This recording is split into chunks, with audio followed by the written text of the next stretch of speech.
francophonie de Montréal qui finissent en beauté. Et c'est avec moi Salomé Leclerc. Bonjour Salomé. Salut. Avec ce prix Félix Leclerc, à l'instant, qui vient d'être remis à l'interprète, la compositrice que vous êtes. Ça touche? Ça touche évidemment, parce que justement, ça récompense et ça souligne le travail d'auteur, compositeur, interprète. Et c'est la base de mon métier. C'est avant les shows, avant de faire des albums, avant d'aller en studio, avant de sortir le disque. Il y a un moment où je suis chez moi, j'écris une chanson, puis j'essaie d'être originale, puis j'essaie qu'elle soit bonne. Puis ensuite, bien là, tout le reste arrive, mais l'essence, c'est ça. Et le prix Félix Leclerc souligne ce travail-là. Un encouragement formidable de Salomé Leclerc. Cali, vous connaissez? Je connais un peu, ben oui. On a partagé la scène il y a 2 ans, je pense, en France. Est-ce que vous croyez, comme lui, que l'amour est éternel? Ah oui, ben oui. Parfois. Parfois. L'amour est éternel. On rejoint Cali. L'amour est éternel. L'amour est éternel. L'amour est éternel. L'amour est éternel. Je me souviens de l'heure où l'on s'est embrassé. L'amour est éternel jusqu'à ce qu'il s'arrête. Oui, ça c'est vrai, Cali, l'amour est éternel. Il paraît. Elle avait raison, Salomé Leclerc. C'est une des Québécoises que vous aimez? Vraiment. Elle est venue pour la première fois en France. Je me souviens, elle était avec une personne qui l'accompagnait. Elle était seule avec sa guitare. Elle est venue faire des dates avec nous. Et j'ai rarement vu ça, c'est-à-dire en première partie, où des gens viennent nous voir. Et puis elle a fait lever la salle et c'était dingue. C'est dingue. Et moi, je lui ai dit, mais c'est fou, quoi. On était tous à côté de la scène, on la regardait. Et on a senti qu'il se passait quelque chose. Ouais. C'est quoi? C'est québécois, ça, Cali? C'est ce qui fait qu'ici, il y a quelque chose dans la chanson? Ouais, il y a un truc qui est particulier, c'est vraiment, c'est pas parce qu'on est ici aujourd'hui, c'est que les Québécois viennent écouter la chanson. C'est-à-dire que si jamais on leur donne tout, ils nous donnent tout. Mais si jamais on ne donne pas tout, ils nous font sentir aussi. Et les médias aussi. Donc c'est adorable parce que ça veut dire qu'on peut se faire massacrer et par le public aussi. Mais on peut se faire aimer, mais absolument. Voilà, et moi j'aime ça parce que c'est un vrai baromètre de ce qui se passe. C'est l'impression qu'il y a plus de vie encore ici qu'ailleurs. Moi je compare ça, j'ai amené ma famille l'été dernier ici pour leur dire, ici dans le monde, c'est comme une bulle.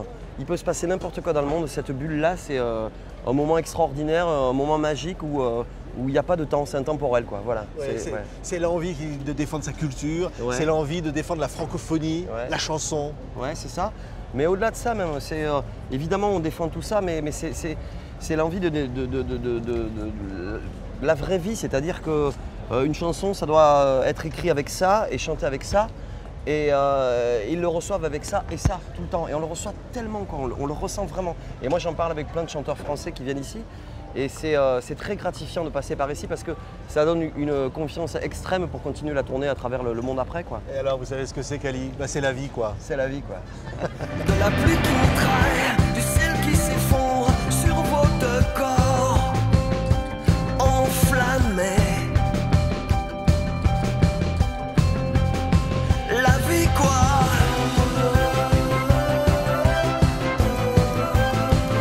L'âge d'or. Donc le nouvel album de Cali, avec cette chanson, c'est la vie, quoi. Il y a toujours tellement de vie, d'enthousiasme, d'amour dans ces chansons, et en fait une sorte d'amour révolté, une sorte d'amour qui veut bousculer les choses. Ouais, c'est juste, je me suis rendu compte dès mon premier album que dès que je parlais de mes histoires, de mes problèmes, de mes chagrins et de mes joies, eh bien c'est comme si chacun parlait de ses problèmes, de ses chagrins, de ses joies. Et j'en suis là, quoi. C'est-à-dire que chaque album est un polaroid de ma vie. C'était une rupture, le premier, l'amour parfait. Et là, la vie, quoi, j'ai écrit ce disque-là, la vie, quoi, l'âge d'or. J'ai écrit ce disque, j'étais au théâtre à Paris, j'ai fait 4 mois à Paris. Je ne suis pas fan de Paris, donc la journée, j'écrivais des chansons et le soir, j'étais sur les planches. Et j'étais loin de ma famille et j'ai eu besoin d'écrire des chansons sur eux, sur ma fille, sur mes enfants, sur ceux qui m'ont construit. Et voilà, ça a donné ce disque-là. Ouais, ça donne, j'allais dire, l'envie expresse de partager. C'est un mot qui correspond bien, c'est partage. Ouais, j'aime bien ça. J'aime bien l'idée de partager et j'aime bien l'idée de me dire que, évidemment, tout est compliqué, ça peut être dur, ça peut être dramatique parfois. Mais quand on est seul, le mal de notre société, c'est la solitude, je crois.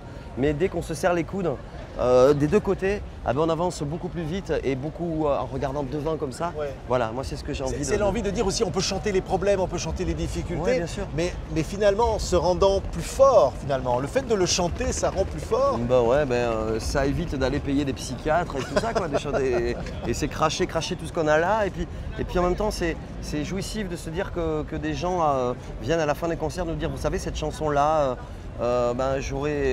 si vous l'avez écrite pour votre fille, elle est pour ma fille. Vous avez écrit sur le décès de quelqu'un, c'est le décès que j'ai vécu là, comme ça. C'est juste, moi j'ai qu'à regarder ce qui se passe dans ma vie, je l'écris puis c'est tout. Ouais, j'ai l'impression que vous êtes resté un adolescent. Je lisais dans la bio quand même, à l'école, vous aviez monté un groupe avec un nom pas possible. Ouais, c'est vrai. On dira pas le nom d'ailleurs. Non, mais ça n'a pas beaucoup marché, mais Ça n'a pas beaucoup marché. Mais en tout cas, c'était juste parce que le premier groupe qu'on a monté avec mes amis, on ne savait pas jouer, donc on poussait des cris et on ne savait pas s'accorder. Mais on avait une photo devant nous, c'était Joe Strummer. Et Joe Strummer avec le regard qui bouffait l'éternité, quoi. Et moi, à chaque fois que je suis mal en point ou que je ne vais pas trop bien, je regarde cette photo de Joe Strummer et je me dis que la réalité, la vérité, elle est là. Ouais. Ça veut dire que ça vient, vous le disiez, avec l'idée trip. Il n'y a pas besoin de savoir jouer, évidemment, on sait jouer, mais il n'y a pas besoin, ça peut venir comme ça. Mais bien sûr. La musique, ça vient là. Mais c'est ça, la musique, c'est se regrouper au début dans un village où tout le monde s'ennuie, s'emmerde, c'est de dire qu'est-ce qu'on fait? On va faire de la musique, mais on ne sait pas jouer, mais c'est pas grave, on est ensemble, voilà. Et ça démarre comme ça, et moi j'aime bien que ça continue comme ça, Ouais. voilà. Le partage, c'est sur scène d'abord. Ouais, parce que des gens ont envie d'oublier quelque chose, ou en tout cas de célébrer quelque chose, et pendant 2-3 heures d'un concert, de se dire on est dans une bulle, on fait l'amour avec le groupe qui est sur scène et nous on fait l'amour avec eux. Et il se passe quelque chose d'assez fort comme ça. C'est pour ça que c'est important de dire à nos dirigeants surtout ne pas amputer la culture de quoi que ce soit, quoi. C'est important de continuer. C'est ça, parce que c'est un combat. Ici, on se bat pour la culture au Québec. En France aussi, on doit se battre. On devrait prendre modèle sur ce qui se passe ici. En tout cas, on devrait se dire que c'est pas parce que des choses au niveau économique ou quoi que ce soit nous font baisser la tête un petit peu, justement pour garder un petit peu la flamme et l'envie de vivre cette vie qui est absurde, on vit, on meurt. C'est aller voir des concerts, c'est aller au théâtre, c'est aller, voilà. Il faut que la culture soit au top de nos préoccupations, j'en suis sûr. Merci Kali, on était tellement heureux comme ça de partager ces Francopholies de Montréal sur TV5 Monde pendant ces jours merveilleux avec tous ces artistes. Remercier vraiment tous les organisateurs qui nous ont aidés, Radio-Canada pour la partie technique formidable. Merci encore aux artistes, à vous Kali. À bientôt l'année prochaine. À très vite, merci. Yeah.